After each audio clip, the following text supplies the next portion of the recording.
Hello students, welcome to ज्ञान अभियान। आज की इस क्लास में हम पढ़ने वाले कक्षा छठी की विज्ञान की पुस्तक का अध्याय 6 हमारे चारों ओर के परिवर्तन।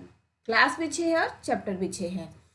हम पढ़ेंगे हमारे चारों ओर के परिवर्तन, यानी कि हमारे आसपास का जो वातावरण है, जो माहौल है, उसमें क्या क्या चेंजेस होते रहते हैं, क्या क्या उसमें बदलाव होते रहते हैं। उन परिवर्तनों के बारे में आज हम चर्चा करेंगे। कल्पना कीजिए कि यदि आपको अपने चारों ओर किसी भी वस्तु का परिवर्तन करने की कोई जादुई शक्ति अचानक मिल जाए, क्या यह बड़े मजे की बात नहीं होगी? वे कौन सी वस्तु हैं जिन्हें आप बदलना चाहोगे? इमेजिन करने के लिए कहा है कि अगर आपको उसको मैजिक आ जाए, कोई शक्ति मिल जाए और आपके को ये कह दिया जाए कि भाई जादू से जो है आप कोई किसी वस्तु को अचानक से बदल सकते हैं, तो आप क्या करें? अपने आसपास का, अपने घर का, परिवार का, बाहर का, क्या क्या आप चेंज करेंगे? बड़े ही मज़ेदार बात है, एक सोचने में ही बहुत मजा लाता है। जैसे कि बच्चा यहाँ पे कितने से इमेजिन कर रहा है ना, ये सारे क्या इसकी कल्पना शक्ति है। वास्तव में हमारे पास कोई जादुई शक्ति नहीं है, फिर भी हम अपने चारों ओर की कुछ वस्तुओं को बदल सकते हैं, शायद बहुत सी वस्तुएं। क्या आप कुछ ऐसी वस्तुओं की सूची बना सकते हैं जिन्हें आप बिना किसी जादू का प्रयोग किए बदल सकते हैं? ये सच बात है कि हमारे पास कोई मैजिक, कोई जादू नहीं होता है ना, सिर्फ हमारी मेहनत का ही फल होता है, जिसे हम जादू के रूप में कह सकते हैं, हमने जादू किया तो बदल गया, लेकिन वास्तव में क्या वो हमारी मेहनत है। हमारे चारों ओर बहुत से परिवर्तन अपने आप होते रहते हैं।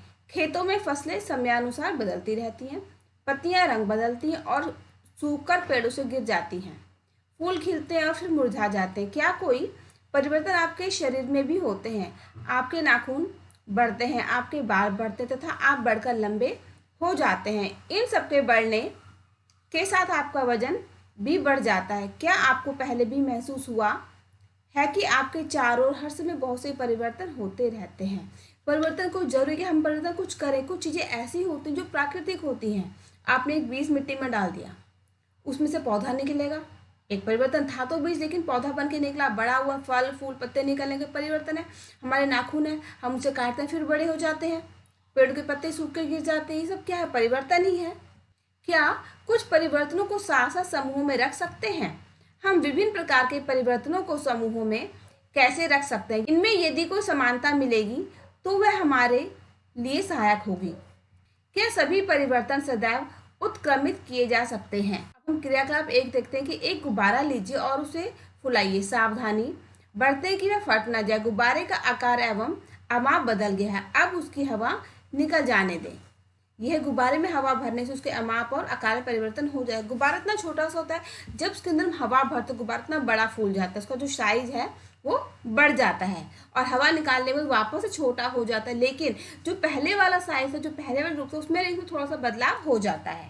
क्रियाकलाप 2, एक कागज का टुकड़ा लें और उसे चित्र 6.2 के अनुसार मोड़े। इससे आपके कागज का टुकड़ा खिलौना हवाई जहाज में परिवर्तित हो गया है। आपको इस हवाई जहाज को कुछ समय तक उड़ाने में बहुत मजा आएगा। यदि आप थक जाए तो कागज को पुनः सीधा कीजिए। कहते हैं कागज लेके, जो कागज हम जहाज वगैरह बनाते रहते हैं, बनाकर उसको उड़ाने में बहुत मजा आता है, लेकिन जब थक जाता है कागज को बिल्कुल वापस सीधा कर दीजिए। हवाई जहाज बनाने से पहले जैसा कागज था बिल्कुल वैसा ही। ये कागज को मोड़कर बनाया गया खिलौना हवाई जहाज। कागज था, उससे हमने जहाज बना लिया। जब हम जहाज को खोल के वापस से कागज को खोल देते हैं तो जो कागज है, क्या अपने पहले वाले रूप रंग में होता है? नहीं, उसमें जो हमने जो पेपर को फोल्ड किया है, जो सारे मोड़ है, उस कागज के ऊपर हमें नजर आते हैं। कागज जो पहले वाली स्थिति में नहीं होता। अब हम पढ़ते हैं क्रियाकलाप 3, गुथे हुए आटे की एक लोई बनाइए। इससे रोटी बेलने की कोशिश कीजिए। चित्र 6.3 में शायद आप इसके आकार से खुश ना हो और इस रोटी को दोबारा लोई में परिवर्तित करना चाहोगे। ये आटा है, गुथे हुए आटे की लोई और बेली गई रोटी। जो आटा से रोटी बनाते हैं अपने हाथ से, तो थोड़ी सी वो उसका आकार गोल नहीं बनता, लेकिन जब रोटी को बेलन से, चक्के बेलन में बेल के बनाते हैं, रोटी पतली और बिल्कुल गोल बनती है। अब आपने क्रियाकलाप 1, 2, 3 में जो 3 परिवर्तन देखे उसके बारे में सोचिए। उनमें एक जैसा क्या है? क्या यह संभव है कि गुब्बारा अपने पूर्व आकार और अमाप में वापस आ जाए? क्या कागज का अमाप पहले और हवाई जहाज बनाने के बाद समान है? क्या गूंधे हुए आटे से पुनः लोई बनाना संभव है? आपने क्या निष्कर्ष निकाला? क्या इन तीनों क्रियाकलापों में यह संभव है कि जिस पदार्थ से यह क्रियाकलाप आरंभ किया गया उस पदार्थ को वापस पाया जा सकता है? यदि हाँ, तो इसका मतलब है कि जो परिवर्तन इन क्रियाकलापों में हो रहे हैं उन्हें पुनः पूर्व स्थिति में लाया जा सकता है। आइए इन्हीं क्रियाकलापों को कुछ अलग ढंग से करते हैं। अब हम पढ़ते हैं क्रियाकलाप 4। उसी गुब्बारे को लीजिए जिसका क्रियाकलाप 1 में उपयोग किया गया है, उसको उसके पूरे अमाप में फुलाइए और उसके मुख को पतले धागे से कसकर बांधिए। गुब्बारे में अपनी नुकीली पेंसिल से छेद कीजिए। वो गुब्बारा फट गया। अब वही कागज का टुकड़ा लीजिए जिसे क्रियाकलाप 2 में आपने प्रयोग किया है, उसके ऊपर एक हवाई जहाज का रेखा चित्र बनाइए और उस बाहरी रेखा के साथ साथ काटिए। जिसे काटा गया कागज से काटकर बनाया गया हवाई जहाज ना, एक कागज का जो आकार बना दिया और उसको कैंची से काट दिया है। गुथे हुए आटे की लोई से रोटी बेलकर उसे तवे पर सेकिए। जिसे कि रोटी को बेल के यहाँ पे सेका गया है। यदि आपसे वही तीनों प्रश्न किए जाएं जिनके उत्तर आपने क्रियाकलाप 3 करने के बाद दिए, तो इस बार उनके उत्तर क्या होंगे। हम देखते हैं कि जो परिवर्तन क्रियाकलाप 4, 5, 6 में हुए उनको वापस नहीं किया जा सकता। आप पेंसिल और रबड़ का उपयोग कर सकते हैं। इनके बार बार उपयोग करने से इनके आकार व अमाप में परिवर्तन हो जाता है। क्या इस परिवर्तन को उलट सकते हैं। आपने कुम्हार को अपने चाक पर काम करते जरूर देखा होगा। वह मिट्टी के ढेर को बर्तनों में बदल देता है। क्या यह परिवर्तन उत्क्रमित किया जा सकता है। वह अब मिट्टी के बर्तन को भट्टी में सेकता है। क्या अब इस परिवर्तन को उत्क्रमित किया जा सकता है। सारणी 6.1 में कुछ सामान्य परिवर्तन दिए गए हैं। आपके विचार में इनमें से किन परिवर्तनों को उत्क्रमित किया जा सकता है। हमने देखा कि परिवर्तनों के वर्गीकरण का एक तरीका है यह देखा जाए कि क्या उन्हें उत्क्रमित किया जा सकता है। यहाँ पे सारणी दी हुई है कुछ, इसमें सामान्य परिवर्तन लिखे हुए हैं। ये परिवर्तन है और ये उत्क्रमित किया जा सकता है यानी उनको बदला जा सकता है, उनमें बदलाव होता है नहीं, वो यहाँ पे लिखना है। बहुत सी चीजें ऐसी हैं जिन्हें हम एक बार बदल देने के बाद दोबारा से वापस उसी रूप में ला सकते हैं, लेकिन बहुत ज़्यादा चीज़ें ऐसी हैं जिनको हम बदलने के बाद बदले हुए रूप को दोबारा से हम प्राप्त नहीं कर सकते। हमने एक आटा गूंधा हुआ आटा लिया, उस रोटी बनाने में उसको हम दोबारा से वापस हम लोई में बना सकते हैं, लेकिन अगर रोटी को मैं सेक दिया है तवे के ऊपर के, तो हम दोबारा से उसकी लोई नहीं बना सकते ना। कागज को अगर मैं काट दिया तो उस कागज को हम दोबारा से नहीं जोड़ सकते। अब यहाँ पर है कच्चे अंडे से उबला हुआ अंडा। कि अगर कच्चे अंडे को हमने उबाल दे, हम चाहे फिर से वो कच्चा अंडा बन जाए तो वो नहीं बन सकता। गाढ़े घोल से इडली बना ली, उसको दोबारा हम घोल में परिवर्तित नहीं कर सकते। गीले कपड़े से सूखे कपड़े, ऊन के धागे से बुना हुआ स्वेटर, ऊन का धागा लेके स्वेटर बना वापस आप उसको ऊन में कन्वर्ट कर सकते हैं। स्वेटर खोल के फिर से हम ऊन मिल सकता है हमें। अनाज से बनाया गया आटा वो नहीं मिल सकता क्योंकि जो अनाज पीस दिया जाता है, पीसने के बाद फिर से वो अनाज नहीं बन सकता। ठंडे दूध से गर्म दूध, सीधी डोरी से संकुलित डोरी, कली से फूल, दूध से पनीर, गाय के गोबर से बायोगैस, खिंचे रबड़ बैंड से सामान्य साइज का रबड़ बैंड, जमी हुई आइसक्रीम से पिघली हुई आइसक्रीम। अब आप ये खुद करके देखेंगे कि ये दोबारा से वापस अपने रूप में आ सकते हैं या नहीं आ सकते। क्या परिवर्तन करने के अन्य तरीके हो सकते हैं। हम सभी ने मिट्टी को खोदने वाले औजार देखे होंगे। क्या आपने इन औजारों में देखा है कि लोहे के फलक को कैसे एक लकड़ी के हत्थे पर जड़ दिया जाता है। नहीं, सारे लोहे के जो हथियार हैं लकड़ी के हत्थे लगाने से पहले औजार प्राय गर्म किए जाते हैं। ये सारे क्या लोहे के बने हुए, फावड़ा है, कुदाल वगैरह है जो, लेकिन क्या करते हैं जब इनके अंदर इस छेद के अंदर जब लकड़ी के फट्टे लगाते हैं इस तरह से, तो पहले क्या करते हैं लोहे को गर्म करते हैं। इन औजारों में लोहे के फलक में एक वलय होता है जिसमें लकड़ी के हत्थे को फंसा दिया जाता है। वलय छोटा सा गोल सर्कल होता है, छेद होता है ना, ये जो है छेद। ये साधारणतः इस वलय का माप लकड़ी के हत्थे के घेरे से थोड़ा छोटा होता है। हत्थे को वलय में फंसाने के लिए वलय को गर्म करते हैं जिससे उसका आकार बड़ा हो जाता है, फैल जाता है। अब हत्था आसानी से इसमें जड़ दिया जाता है। जब वलय ठंडा होता है तो सिकुड़ जाता है जिससे वह हत्थे पर कस जाता है।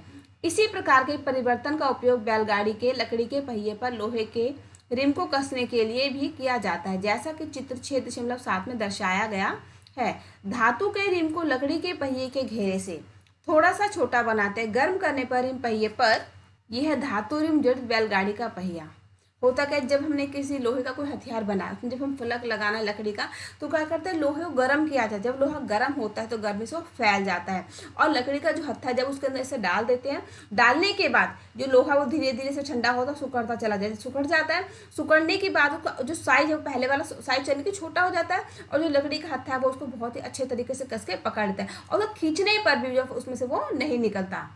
यही वजह है कि जब हम किसी लोहे के कोई हथियार बनाते हैं, उसको कहीं फंसाना होता है, तो उसको जो मुंह है, जो फलक है, उसको छोटा बनाते हैं, और उसमें जब उसमें हत्था लगाते हैं तो उसको गर्म करके लगाया जाता है, चढ़ जाता है। अब पहिए के किनारे के ऊपर ठंडा पानी डालते हैं, जिससे रिम ठंडा हो जाता है तथा पहिए के ऊपर कस जाता है। जब हम जल को बर्तन में गर्म करते हैं तो कुछ समय के बाद यह उबलना शुरू हो जाता है। अगर हम इसे लगातार गर्म करते रहें तो जल की मात्रा बर्तन में घटनी शुरू हो जाती है। जल वाष्प में परिवर्तित हो रहा है। अध्याय 5 के क्रियाकलाप 7 में आपने देखा कि जल वाष्प ठंडा करने पर द्रव जल में परिवर्तित हो जाता है। हम सभी ने बर्फ को पिघलते हुए देखा है। गर्म करने पर बर्फ पिघलती है।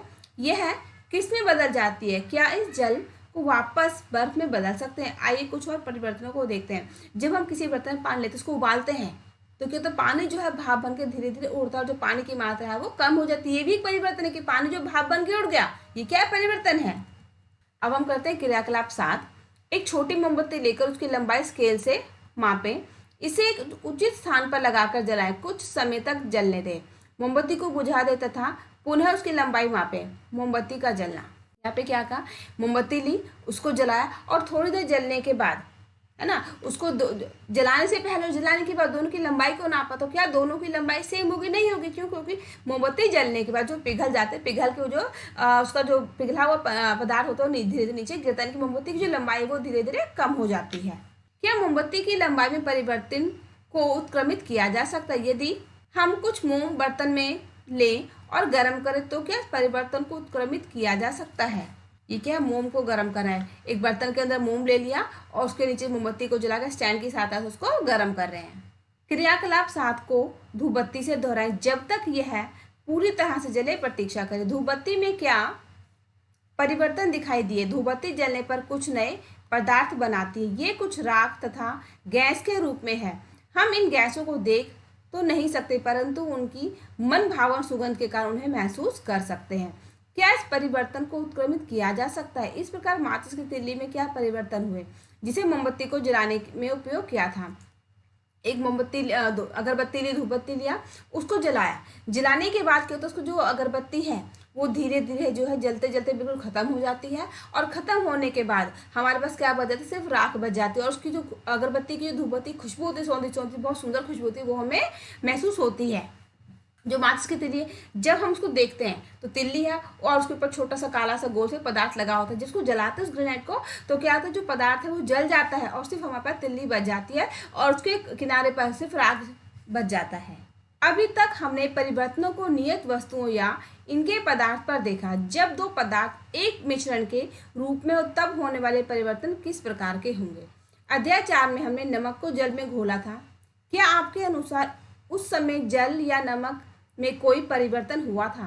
क्या इस परिवर्तन को उत्क्रमित करना संभव है? अध्याय 5 के क्रियाकलाप में हमने नमक के विलयन को गर्म करके नमक प्राप्त किया था।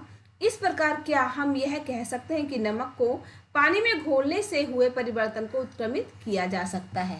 पहेली ने पूछा कि क्या आपने दही को जमते हुए देखा है? गुनगुने गर्म दही दूध में दही की थोड़ी सी मात्रा मिलाई जाती है। दूध को हिलाकर कुछ घंटों के लिए एक गर्म स्थान पर आराम से रख देते हैं। कुछ ही घंटों में दूध दही में परिवर्तित हो जाता। क्या इस परिवर्तन को उत्क्रमित किया जा सकता है?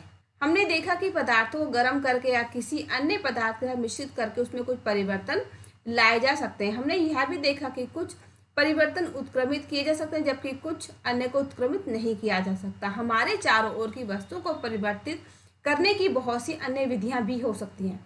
यह संभव है कि इनमें से कुछ को उत्क्रमित किया जा सके। इस प्रकार हमारे चारों ओर के परिवर्तनों को दो भागों में वर्गीकृत किया जा सकता है: परिवर्तन जिन्हें उत्क्रमित किया जा सके तथा परिवर्तन जिन्हें उत्क्रमित ना किया जा सके। अपने उच्च कक्षाओं में इन परिवर्तनों को करने की विधियों के बारे में तथा इनको वर्गीकृत करने के बारे में आप विस्तार से अध्ययन करेंगे। बहुत सी वस्तुएं ऐसी हैं जिनको हम गर्म करके उनको बदल सकते हैं, है ना, या फिर उनमें किसी और तरीके से बदल सकते हैं, उनको गर्म कर लिया, उनको जो है किसी दूसरे मिश्रण में किसी दूसरे पदार्थ में मिला दिया, तो वस्तुएं जो बदल जाती है, यानी कि जो भी वस्तुएं हैं उसके दो रूपों के, एक वो रूप जो जिसमें बदलाव हो जाता है, इसमें बदलाव नहीं होता ना, जिसको बदलने के बाद हम वापस दोबारा से उसी रूप में पा सकते हैं, और दूसरा बदलने के बाद हम दोबारा से पहले वाले रूप में प्राप्त नहीं कर सकते। तो इस अध्याय के अंदर आपने जो वस्तुएं परिवर्तन को अच्छे से जाना, मुझे उम्मीद है कि आपने बहुत अच्छे से उसे समझ भी लिया होगा। अब हम इस अध्याय में जो हमने कुछ प्रमुख शब्दों को पढ़ा वो देखते हैं। परिवर्तन, संकुचन, वाष्पन, प्रसार और गलन। और इस अध्याय में क्या खास बातें, क्या सारांश था वो यहाँ है। कुछ परिवर्तनों को उत्क्रमित किया जा सकता है, कुछ को नहीं। कुछ वस्तुओं को बदलने के बाद हम पहले रूप में प्राप्त कर सकते हैं, और कुछ को पहले वाले रूप में प्राप्त नहीं कर सकते। पदार्थों को गर्म करके या अन्य किसी पदार्थ के साथ मिश्रित करके उन्हें परिवर्तन लाए जा सकते हैं। जो पदार्थ हैं उसको गर्म करके या फिर किसी दूसरे पदार्थ के अंदर मिला के हम उनके अंदर परिवर्तन कर सकते हैं। तो इस अध्याय में हमने जो परिवर्तनों के बारे में अच्छे से जाना, मुझे उम्मीद है कि आप अच्छे से समझ गए होंगे। तो इसी तरह देखते रहिए आपका अपना ज्ञान अभियान। मिलते हैं अपने दूसरे वीडियो में, तब तक के लिए गुड बाय।